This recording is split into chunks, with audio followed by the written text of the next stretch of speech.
Di video kali ini saya pengen melanjutkan apa yang sudah pernah saya sampaikan juga ya, tentang kita harus merahasiakan apa yang menjadi impian kita, terutama nominal uang atau barang yang kita inginkan, entah rumah, entah itu mobil, entah itu apapun ya, tentang impian kita. Mungkin di video kemarin ada beberapa hal yang udah saya sampaikan, dan di video ini saya pengen menyambungnya lagi, dan saya pengen ngasih kenapa sih itu bisa terjadi dan kenapa kita harus merahasiakannya. Karena ada sesuatu yang itu sebenarnya sangat vital banget buat kita, dan itu sesuatu yang memang harus kita lakukan karena gak boleh ada orang tahu siapapun itu yang mereka jelas-jelas melakukan tindakan yang membuat kita ini drop atau menjadi blocking kita dalam menjalankan apa yang menjadi impian kita. Tapi perlu diingat juga, apa yang saya sampaikan ini teman-teman boleh terapkan, boleh enggak, karena ini tidak ada paksaan untuk harus dijalankan. Ini saya hanya berbagi aja. Kalau teman-teman mau menjalankannya ya syukur, tapi kalau teman-teman keberatan dengan apa yang saya sampaikan ya nggak apa-apa, nggak harus dilakukan. Gak ada paksaan di sini ya. Di sini tempat kita diskusi aja. Apa kabar sahabat debat? Tentunya selalu dalam berlimpahan dan keharmonisan ya. Kenapa kita harus merahasiakan yang namanya impian kita? Karena hanya kita sendiri yang tahu, dan mungkin ada orang lain yang pemikirannya sama dengan kita, itu gak apa-apa. Kita kasih tahu juga, kita bertukar pikiran, bertukar pendapat ya. Jadi bisa saling evaluasi. Tapi kalau orang di sekitar kita, mereka yang kita ajak diskusi itu tidak bisa untuk kita ajak diskusi tentang apa yang menjadi impian kita, atau bahkan dirinya nggak percaya, menganggap kita berkhayal, menganggap kita berhalusinasi, mimpi atau apapun, mending nggak usah cerita. Termasuk ke siapapun ya, orang-orang terdekat Anda. Kalau dirinya nggak percaya, dirinya nggak yakin, dirinya mungkin bertanya, lu bilang proses, terus kapan lu bakal terima? Iya, proses nggak ada yang tahu. Kalau masalah waktu itu Tuhan yang menentukan, bukan diri kita. Kita hanya bisa melakukannya, terus nanti untuk waktunya Tuhan yang menentukannya kapan. Karena apa? Dipantaskan, waktunya nggak mungkin kita dikasih itu dalam waktu yang nggak tepat. Pasti kita diberikan waktu yang tepat. Ini loh saatnya lu terima itu tanggal sekian, bulan ini, tahun sekian. Bukan kita, aku harus tahun ini, bla bla bla. Nah, kita ngotot, kita mendikte Tuhan, akhirnya Tuhan marah, kita nggak jadi dikasih kan. Alasan kenapa kita nggak boleh bilang ke orang lain. Pertama ya, orang akan menjadi penghambat kita. Karena apa? Dia menjadi pembunuh mimpi. Dia akan menjadi pembunuh impian. Ya, itu kejem banget ya. Namanya kejem gimana? Orang nggak yakin dan dia nggak mau mendukung kita. Padahal dengan dia diam dan dia bilang, oke, lanjutkan, semangat atau apapun yang memberikan kita ini dorongan, itu sebenarnya udah dia itu kasih support. Tapi kebanyakan orang nggak mungkin bilang seperti itu selama dia nggak ngerti ya, dalam artian dia nggak paham law of attraction itu seperti apa. Biasanya dia bilang, udah deh, hidup apa adanya aja deh, nggak usah ngimpi, nggak usah kamu berlebihan, nggak usah mimpi yang terlalu tinggi, nggak usah berharap yang lebih. Padahal sama-sama nggak bayar. Kita hancurkan impian seseorang dan kita mendukung impian seseorang. Ingat, energinya itu mirip, sama-sama nggak bayar, sama-sama gratis. Tapi kenapa orang lebih ngasih dorongan yang negatif, bukan sesuatu yang mendukung? Ya itu tadi, karena apa? Ada rasa kita nggak pengen maju. Saat kita udah dihambat dan kita dilarang untuk maju, padahal orang itu nggak punya hak untuk menghambat orang lain dalam mencapai impian atau cita-citanya. Misalkan anak kita nih, aku pengen sekolah dokter, nanti pengen jadi dokter, terus aku bisa bantu banyak orang yang kurang mampu untuk berobat. Kadang ada orang yang menghambat, udah deh nggak usah ngimpi, biaya dari mana, terus bisa lu apa? Masa iya lu udah sekolah mahal-mahal terus lu nggak nyari duit, lu nggak cari keuntungan? Itu salah satu penghambat. Anak akan down, dia akan menanggalkan cita-citanya. Seseorang itu biasanya menanggalkan cita-citanya di usia 21. Mau nggak mau kita sebagai orang tua itu sebenarnya harusnya support. Ilmu seperti ini itu nggak pernah diajarkan di sekolah. Anda yang sekolahnya tinggi, ada nggak diajarkan tentang ilmu-ilmu seperti ini? Nggak ada. Ini ilmu kehidupan, dan ini bisa disampaikan berdasarkan pengalaman, berdasarkan apa yang sudah pernah dialami, dan itu dijadikan sebuah riset. Bukan hanya satu orang, tapi beberapa orang kita riset juga, dan dari situ muncul yang namanya, oh begini sistemnya. Tapi tentu saja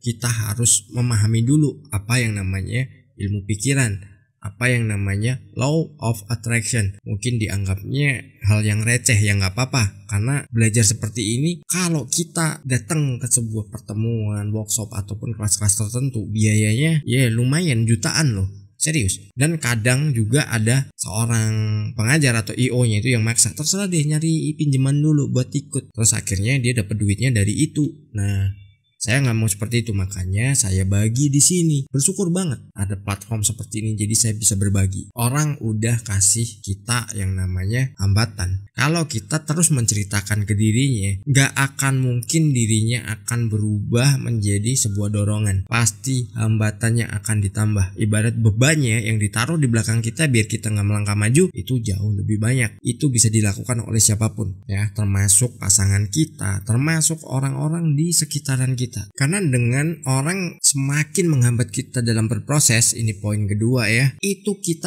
akan menjadi berat. Kita tidak bisa untuk leluasa lagi untuk melakukan sesuatu.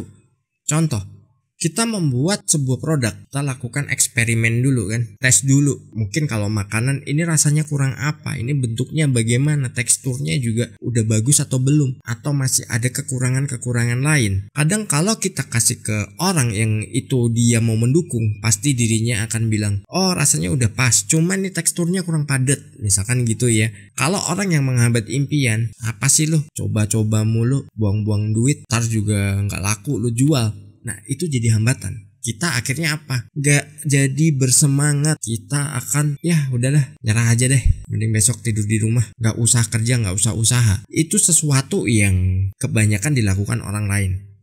Ingat, dalam sebuah proses pasti ada kita dibentuk dari sesuatu yang mungkin ya itu menyakitkan dulu, mungkin kritikan, mungkin atau kita direndahkan. Nah, jangan bikin gini lah, saingannya udah banyak, lo gak bakal laku, yang itu begini begitu ini ya.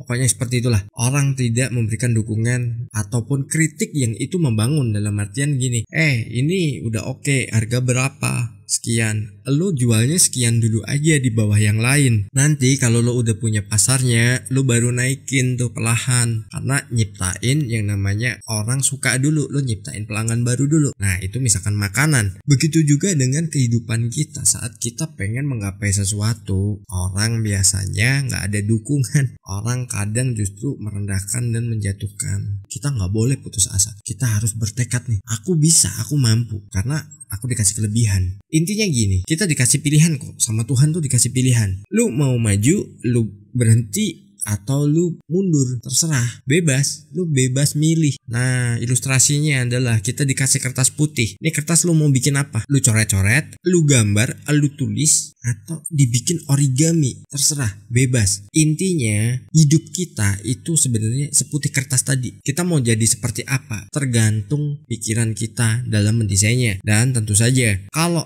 nggak ada yang mendukung, tolong jangan pernah sampaikan kepada siapapun. Cukup teman-teman sendiri yang mengetahui, atau mungkin bisa diskusikan dengan saya juga, komen di video-video saya, terserah. Kita bisa diskusi bareng, karena ini saya buat sebagai wadah ya, biar kita bisa komunikasi. Kita lanjut ya di poin ketiga. Karena dengan hambatan-hambatan seperti itu ya, tentu saja ini sebenarnya yang kita bicarakan ini adalah faktor finansial ya, keuangan ya, karena kita pasti pengen dong punya penghasilan yang lebih tinggi, penghasilan yang lebih, atau kita memiliki rezeki yang besar. Itu biasanya orang akan memberikan kita masalah baru. Kenapa? Karena dengan kita udah melempem, kita udah down, kita udah putus asa, kita udah gak mau ngapa-ngapain lagi, kita nganggap impian kita itu sia-sia dan kita nggak akan pernah bisa mencapainya. Itu jadi masalah baru bagi kehidupan kita, dan akhirnya hidup kita ini dikendalikan oleh orang-orang yang tidak bertanggung jawab kepada kita. Karena tanggung jawab hidup kita ya ke kita sendiri, bukan orang lain. Usaha kita ya bagaimana jatuh bangunnya, sakit hati atau bahkan sedih pun juga kita sendiri yang tahu kan. Kadang orang lain kalau tahu kita seperti itu justru malah tertawa, malah bahagia malahan. Bukannya mereka mengulurkan tangannya, yuk bangkit, yuk ku bantu, yuk berdiri. Gak ada, jarang yang seperti itu. Makanya fokus aja pada impian teman-teman. Pengen punya berapa besar penghasilan, tentukan sendiri. Coba teman-teman pernah gak nonton film yang namanya Top Secret Billionaire? Ya, ini kisah nyata dari seorang anak di Thailand. Dia itu ya lulus sekolah, bukannya dia pengen kuliah kayak teman-temannya, dia gak mau. Dirinya pilih usaha sampai dijauhi banyak temannya, dan kebetulan orang tuanya banyak hutang. Orang tuanya ini pindah negara karena udah nggak mampu bayar hutangnya lagi, tempat tinggalnya udah disita juga, dan akhirnya apa, si anak berjuang. Dia hanya menuliskan impiannya di telapak tangannya, duit sekian, udah kan. Dan akhirnya apa? Karena utang orang tuanya ini sebesar 12 miliar waktu itu, sedangkan dia belum mulai apa-apa. Beberapa tahun kemudian usahanya berhasil dan dia memiliki penghasilan hampir 1 triliun. Itu luar biasa banget kan. Gak ada yang gak mungkin. Impian itu bisa diwujudkan selama kita mau, selama kita ini selalu menjaga apa yang menjadi impian kita. Sukses berlimpahan.